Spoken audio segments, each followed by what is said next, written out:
Okay, guys. Again, I want to start with the calendar for this week. The calendar starts with the video that we are on right now. You can see review video Unit 10B. So this is the second video for Unit 10. This goes along with the review guide for Unit 10. There are 17 questions on there. All of those questions go along with this video. They are in order with this video, so if you do them at the same time, you've got a couple days to get that done. This week, your discussion response is going to be to look at Korematsu versus US. You have a summary reading on the court case Korematsu versus US.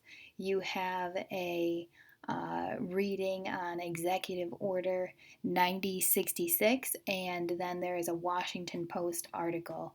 I know it sounds like a lot, but altogether it's like 6 pages of reading. And you have 3 days to do your discussion response, which there's a few guiding questions that go along with that. To help you write about 10 to 12 sentences on do you think it's constitutional or not, and you'll understand Korematsu versus US by the end of this video today. So what's due at the end of the week? Your discussion response and the review guide. Those two are going to be due by Friday. Any questions on what you've got to do, please feel free to email me, message me on Teams, and remember our class time is also going to help you get through those assignments as well. All right, so we are in Unit 10B. This is the second installment of The Age of Global Crisis, World War II. Remember, follow along with your study guide. You can answer the questions as we go. All right, we're going to get to the juicy stuff today. We are doing the fighting, the actual combat of World War II. So there's going to be two places that the actual fighting takes place during World War II, and we refer to them as theaters.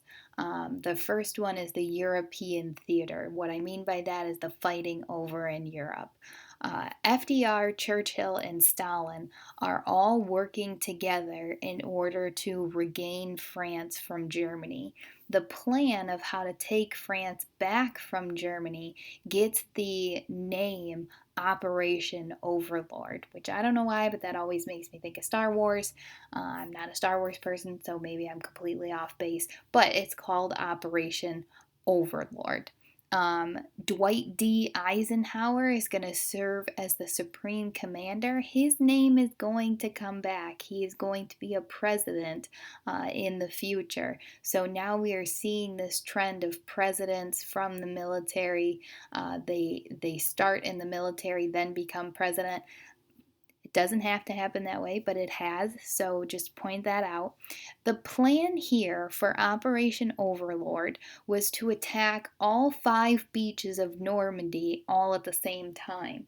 You were going to have the British, Canadian, and US divisions all taking a piece of one of these beaches and attacking. As you can see in the picture over here, the United States is going to attack here in the 1st, 4th divisions, and then you've got the British in the 50th and the 3rd division, and you've got the Canadian in the 3rd. So we are attacking, the United States attacks at Omaha and Utah.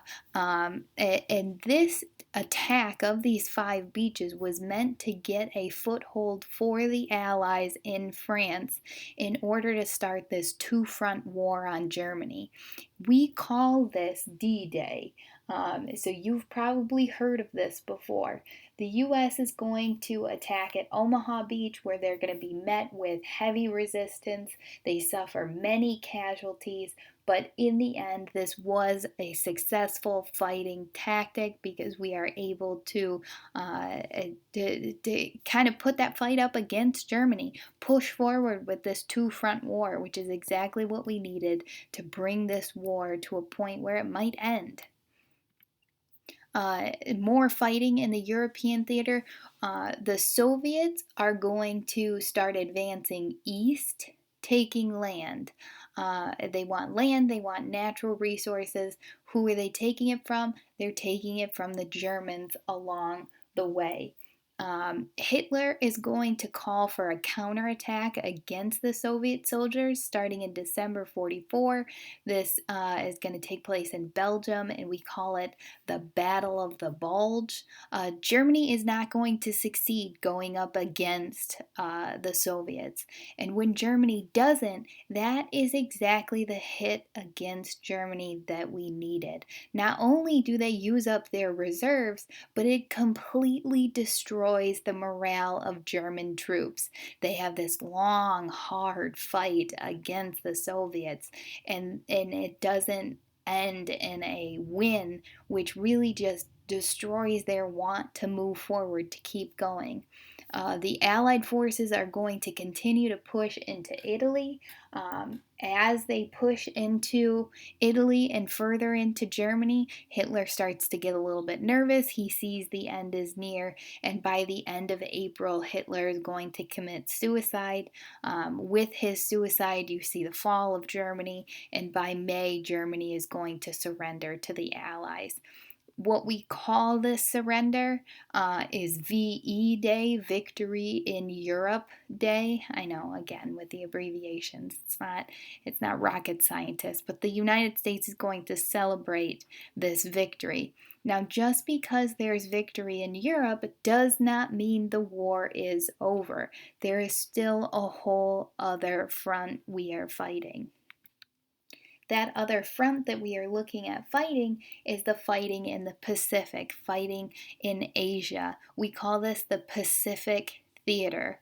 So after Pearl Harbor, Japan is going to want to move and collect more U.S. territories in the Pacific. If we look over here, the Japanese are going to want to move closer and closer to the United States, taking up as much territory as they can because, again, remember, Japan wants to expand. Expansion means collecting more territory. Who are they taking it from? They want to take it from the United States. Uh, Japan is going to be a very unique threat because of the way they were trained to fight.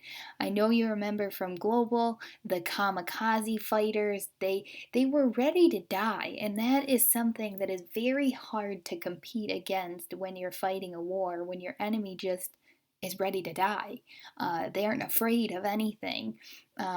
So the way that they fight in war is very different when that fear of death is gone. So they posed a very different threat because of that.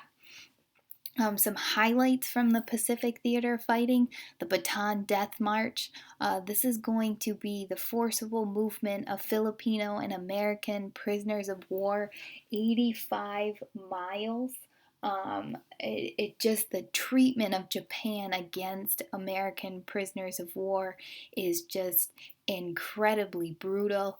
If you're interested, the book Unbroken highlights a lot of that. And Japan will pay for how they treat the prisoners of war, but the Bataan Death March is just one example of that.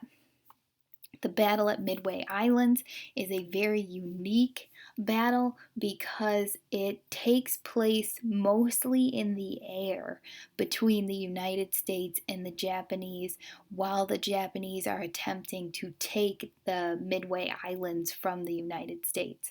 Again, illustrating this very different strategy of war, the technology of this war being fought mostly in the air among the planes. The United States is going to use a very different kind of tactic against Japan, and it's going to be known as island hopping. Island hopping is the idea that the United States will move through these islands closer and closer and closer to the mainland Japan, taking those islands along the way. So essentially, they're kind of playing like Frogger, moving from one island to another to another to another until they hit the mainland. And by the time they hit the mainland, they would have been controlling everything around Japan, giving them no way out. Iwo Jima is this picture up here. It is the biggest battle in the Pacific. This battle is going to last for 36 days. It accumulates 23,000 casualties. 36 days for one battle is incredibly long. They never last this long, and to continuously fight for that amount of time is just exhausting. With that amount of casualties, it is morale breaking. But it ends in a U.S. victory, which gives the United States kind of the push to move forward. Uh, Japan was not giving any signals that they were going to stop fighting. Um, the Manhattan Project starts in July of 1942. The Manhattan Project was the United States beginning to develop the um, the atomic bomb. Now, some backstory here: Germany had been creating atomic weaponry since early in the war.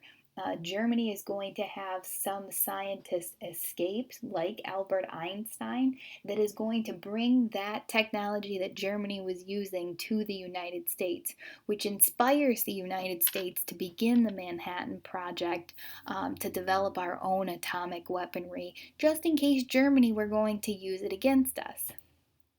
Now, we are going to see Einstein push FDR into the Manhattan Project, saying, if you don't have this weaponry and Germany comes after you, you are not going to be able to survive. We didn't realize that we would be using it against Germany, and instead we see Japan. The longer and longer the war goes, the less and less likely Japan was ready to surrender. And because Japan would not surrender, the United States knew that they had to act with a big retaliation against this enemy to get them to stop, which is what we see in August of 1945. On August 6th, the Enola Gay is going to drop the first atomic bomb on Hiroshima, and then on August 9th, the second bomb is going to be dropped on Nagasaki. Japan's going to surrender 5 days after that. The dropping of the atomic bomb is what gets Japan to end this war. We call that VJ Day, which is Victory in Japan Day, when Japan surrenders. What's important here, though, is this decision to drop the bomb from the United States has a ripple effect on all future wars. And that effect is that we are now in the nuclear age. No more is war. War has changed. The threat of atomic bombs, the threat of nuclear warfare, is something that is ever present after the decision to drop the bomb. So the dropping of the bomb in Hiroshima and Nagasaki bring us into the nuclear age. World War II is going to be the most costly war when we look at loss of life. 60 million lives lost, and this war ends with an atomic bomb. This is incredibly different from World War I. World War II shows us that we cannot have another world war with the weaponry, the technology that we have now. 60 million lives in World War II, that number would only go up from there on out. So, where does the US go after this? We've just survived World War II. What happens? Well, first we have to look at the evolved presidency. What happens to the presidential powers? Let's rewind a little bit. FDR won re-election in 1940. He's going to win re-election for a fourth time in 1944. FDR, as president, gained power through those New Deal programs that he passed in order to try to drag the nation out of the Great Depression and regulate the economy. Remember that participation of the government in social problems was very unique. FDR is going to expand the powers of the presidency even further during the World War because he had to take on this leading role in foreign affairs. FDR, through the War Powers Act, through the New Deal, changes what it looks like to be the president. He guided the nation and saved democracy moving through the Great Depression and World War II, unlike any other president had been faced with. So 4 terms, yeah, that's unique. That is a lot. But if you look at what was happening, the nation wasn't, they didn't feel safe changing power, changing who held the power during these times of chaos and disorder. The belief was that it would have threatened the safety of the United States. We're going to see the 22nd Amendment passed in 1951. 2-2. This amendment says that you can only be president for 2 terms. So before this, it wasn't a part of the Constitution. After this, it is a part. You cannot serve more than 2 terms. So FDR is the only president to serve 3 whole terms, first of all, and go into and start a 4th term. Another unique piece, FDR starts this intimate relationship between the president and the American people through the use of the radio. He's going to be the first president who really sits down with his fireside chats and talks to the people. He reports to them on the events of the war, on the events of the Great Depression, and tries to keep them informed because keeping them informed kept them on his side, kept them in support for the war. And the more people know, the more comfortable they felt with his decisions. In April of 45, just a short time after FDR got into his 4th term, he is going to suffer from a cerebral hemorrhage, which leads to his death. So he does not serve that 4th term, he simply gets elected into it.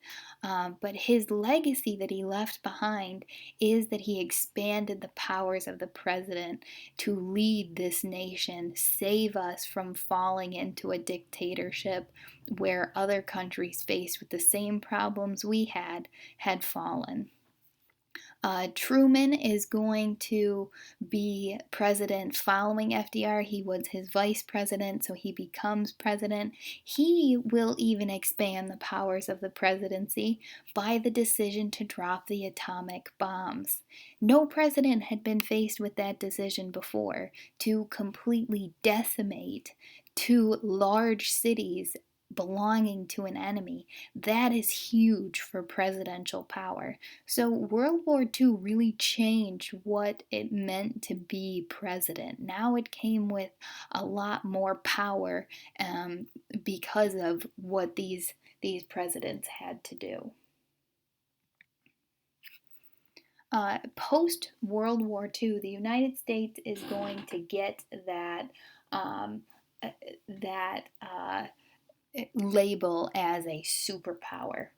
Um, the Potsdam Conference post World War II is going to be the time where the big 3, which is the United States, the Soviet Union, and Great Britain, come together and decide what is going to be the fate of Germany post World War II. So at the Potsdam Conference, they decide that Germany is going to be split into 4 zones of occupation.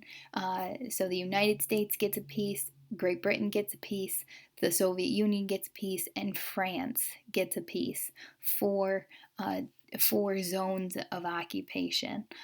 Stalin is going to be awarded reparations from Germany. He believed that they needed to pay for the war yet again. And the reason he gets that is because he enters the war against Japan. Once Stalin enters on the side of the United States and Great Britain to defeat Japan, we gotta give him something in return for that, and that's the reparations from Germany. The other big piece of the Potsdam Conference is that we decide that all war criminals would be brought to trial. This means that Japan and Germany are going to have to pay for what they did to prisoners of war and to civilians during the war. Um, Also, post war imperialism on the decline. Germany and Japan, they were aggressively taking land all throughout World War II. And those nations that had been taken over, not really big on the idea of imperialism. They want independence. Everybody wants to be independent. Nobody wants to be controlled by an overruling person oceans away. So imperialism really on the decline after this. And of course, after the Second World War, the United States and the Soviet Union get labeled as superpowers. So now we can start calling the United States a superpower. And the main reason for this, our role in World War II, our role in ending World War II makes us look like a superpower. Because of the way that we dominated in post-war affairs, the United States really comes out of this period of isolation, and we are now in our rightful spot on the world stage. So the United Nations. Post World War I, we created the League of Nations. That didn't work. Remember, it was too weak, it didn't have a standing army. So after World War II, we realized we have to have a strong international body. This is going to be created by Stalin, Roosevelt, and Chamberlain. It'll be executed by Truman instead of Roosevelt because Roosevelt had died. He doesn't get to see the end of the war. But the main takeaway here is all nations after World War II realize that you can't go back to isolationism. We have a spirit of globalism. We all have to plan together. We all are successful together. You can't have all of these countries going and taking care of themselves separately because it didn't work. Uh, when the global economy does well, everybody does well. And we really see that post World War II. The United Nations creates a Security Council. This is going to serve as kind of like an executive branch in the United Nations. It is the authority of the United Nations. It has the ability to use force against anyone who wasn't listening to what the United Nations was trying to put in place, and they are allowed to deploy peacekeeping troops wherever they see fit. They also have the ability to authorize sanctions. Sanctions are going to be economic punishments against any country who is out of bounds. The goal here is to not let some country like Germany come out on top again. We don't want to have another world war. You are going to see the great powers have permanent seats in the United Nations. That's going to be the US, Great Britain, France, China, and the Soviet Union. They are going to all have a vote. They get a veto vote as well.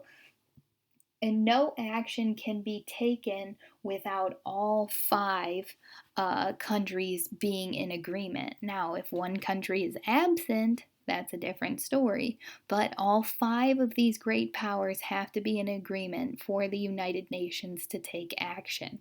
This is going to create a problem during the Cold War period because the United States and the Soviet Union don't really agree on anything. The other big part of the United Nations is the General Assembly. They are going to have 10 seats. Each of these 10 seats is elected every 2 years. And they are going to be known as kind of the town meeting of the world. So you have these smaller, lesser known, less populated countries as a part of the General Assembly that help the great powers make decisions. Um, and the General Assembly makes recommendations to the great powers based on information that they have. So, really, you see all countries coming together through the United Nations, and we have a strong um, uh, we have a strong force that can back up any decisions being made that the League Nations didn't have. So the United Nations is highly successful, plus we see it being still in place today. So, what was happening in the United States post World War II? First, we have to look at the Nuremberg trials. So, there aren't a whole lot of the rules for war. It's not like you get a handbook that says, here, this is how you fight a war. But the Geneva Conventions is something that's put in place, and this is an agreement that states that humane treatment should be used during war. World War II was filled with not humane treatment, inhumane treatment. The Japanese violated the Geneva Conventions against prisoners of war. They tortured their prisoners of war, put them in camps, hard labor camps, and they killed many of them in very violent ways. So they were tried for their violations to the Geneva Conventions. And then the Nuremberg trials were set up. The Nuremberg trials, I would put a huge star next to this one because they are going to be held by the Allies to try all of the Nazis for their war crimes. Now, Robert H. Jackson, who's from Jamestown, the Robert H. Jackson Center is a really cool museum to go to. He is appointed as the chief prosecutor of the Nuremberg trials. This is him down here. And a lot of the leaders of the Third Reich are going to be tried for their crimes throughout World War II. Now, they are going to try these individuals uh, on their own for the crimes that they committed. And a lot of them are going to say, hey, I was just following orders. Um, I was just doing what I was told to do. If I didn't do what I did, I would have been killed. But this does not help them. The Nuremberg trials are going to lead to a development of international criminal law, which really says, you cannot mistreat people. Mass genocide is illegal, and you can be tried for that. Um, Later on in Rwanda, we're going to revert back to these international criminal laws. So the Nuremberg trials really set us up for what can we do in the future when we see these mass atrocities. It also sets a precedent for trying individuals for their crimes during war. You cannot hide behind the fact that you were following orders, is what the Nuremberg trials say. Individuals can be tried on their own, and many of them were. These laws that were created here are still applied to crimes today. The New World Role. The United States no longer can go back to this period of isolation. Throughout the whole war, people were able to follow the progression of what was happening, what kind of fighting was taking place, who was fighting, by those updates on the radio from FDR. Americans, because of what we see in World War II, know that isolationism only hurts the United States. What happens beyond our borders affects our economy and our political role. America now realizes that our national security is connected to the world national security. We realize that we have a global responsibility to help protect the world because that in effect helps us. And that's a big change to what our world role then becomes. we now have to carry the weight of that idea of being a superpower. African Americans returning from World War II, they fought in World War II in segregated troops. So they go and fight for our country, they fight for the rights of people around the world, and then they come home and they're still facing extreme racism. They're still facing segregation. So World War II renews the fight for civil rights. It pushes us into the civil rights movement, and that movement that comes out of after World War II includes white Americans. So you see the civil rights movement being reignited post World War II and becoming 10 times stronger because of the fighting that African Americans did in World War II. Also, remember, Rosie the Riveter, women were in the factories. Post World War, men are going to come home and say, hey, why don't you go back to what you were doing before? Get out of the factories, return home. But many women, because of their role in the war, realizing their importance outside of the home, are going to believe that they should continue working. So it's not so easy just to push women back into the home. Roles are changing post World War. That's the last piece we have to tackle for today, but Japanese internment camps.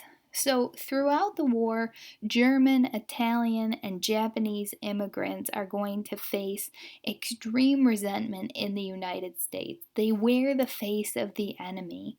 Um, this resentment is going to be kind of backed off on German and Italian immigrants, and kind of ramped up against Japanese Americans, especially after the attack on Pearl Harbor. Japanese Americans were seen as disloyal. It did not matter to people that many of these Japanese Americans were born in America, had never been to Japan, didn't even know about anything that had happened in Pearl Harbor, that felt the same way that we felt after Pearl Harbor, the devastation, because they're Americans. That did not matter at this time. A lot of West Coast leaders are going to demand that the threat of Japanese Americans, who they thought were all spies and could attack us at any second, needed to be dealt with.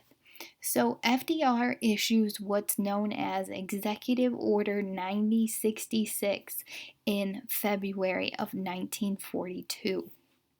What this does is create war zones, where essentially we were collecting Japanese Americans and making them go live there. And there didn't need to be a reason to remove the Japanese Americans from their daily life and put them in these war zones.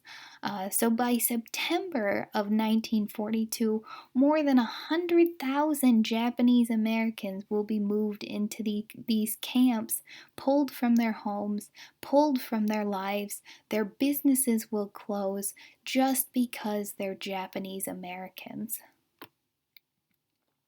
Japanese internment camps, I know when you think internment camp, you think Holocaust.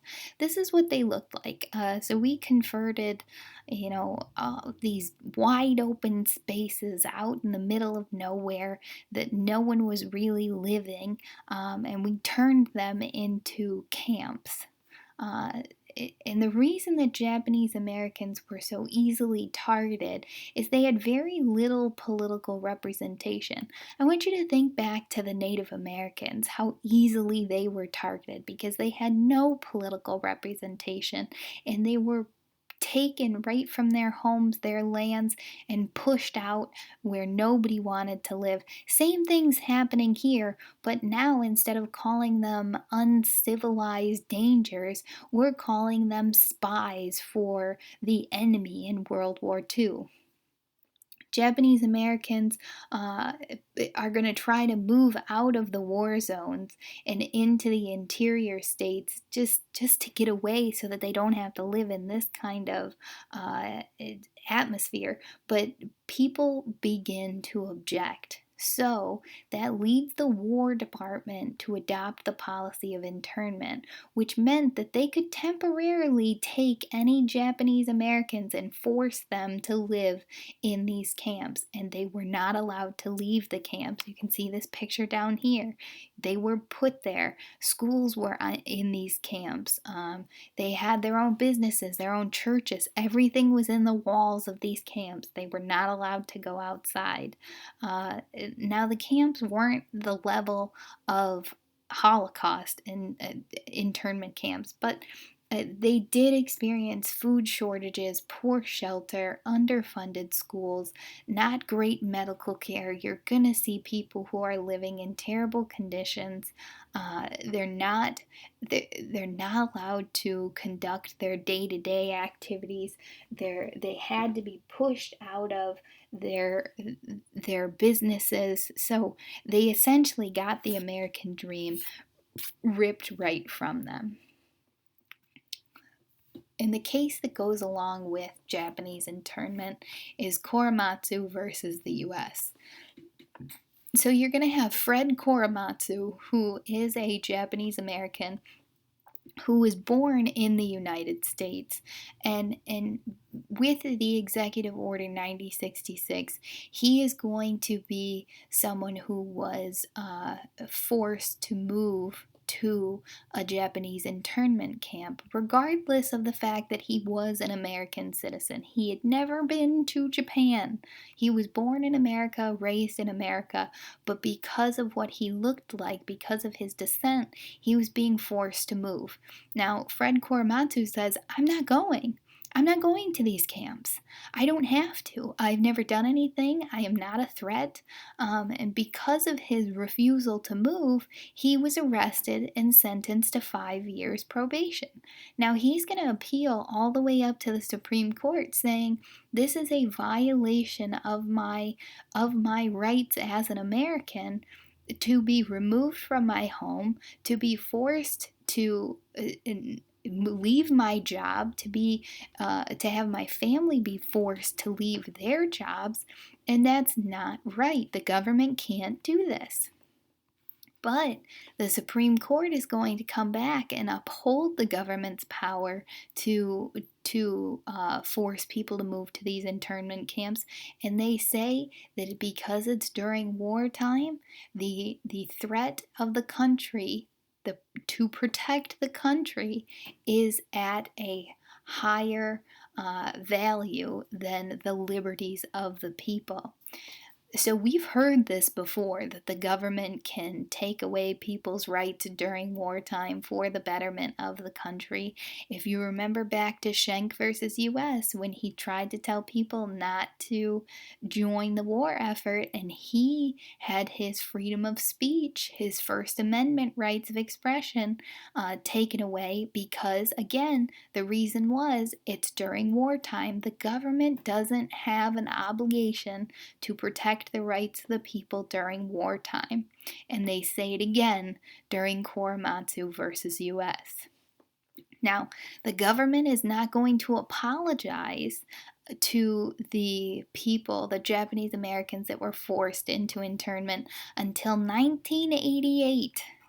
Okay, 1988. That's 40 years later. The government finally acknowledges that what they did was wrong. And the way they acknowledge what was wrong is they try to pay off the surviving people that had to go to the internment camps, the internees. But by this time, most of them were not even alive, or couldn't use the money. And the people that were alive, how much do you think that apology meant to them 40 years later? Not very much. And this case is what you're going to read about. Executive Order 9066 is what you're going to read about for your discussion post this week. Now, before we end, I want to go back to the calendar really quick, just so that we can look at what we've got here. We just talked about and went through the review video for Unit 10B. I hope you were filling out your study guide along the way.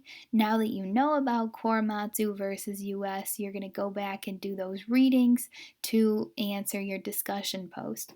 Remember, you're reading a summary of the case. You're going to read a summary of Executive Order 9066, and that's from history.com. And then you're going to read a Washington Post article about Korematsu versus US and that decision being overturned. There's a few questions that go with that to help you answer or to write your discussion response. And remember, on Friday, your discussion response is due along with your review guide. As always, any questions, let me know. Shoot me an email, message me on Teams. I am here.